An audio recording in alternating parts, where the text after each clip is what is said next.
انتي عارفة انا مشكلتي ايه قبل التمرين؟ كلنا بنعاني من المشكلة دي، ان احنا بنجوع قبل التمرين. لو كلنا قبلها بتتعبي وتحسي انك تقيلة جدا في اللعب، لو ما كلتيش بتهبطي. طب ايه الحل؟ اللي بقى في زبدة الفول السوداني، بقيت بعملها في البيت وبقت ادمان بالنسبة لي. بتدي طاقة مش طبيعية. بصوا شكلها عامل ازاي.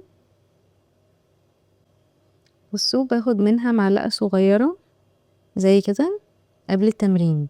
بتدي طاقة يا جماعة وبتبقي نشيطة ومركزة في التمرين. تحفة.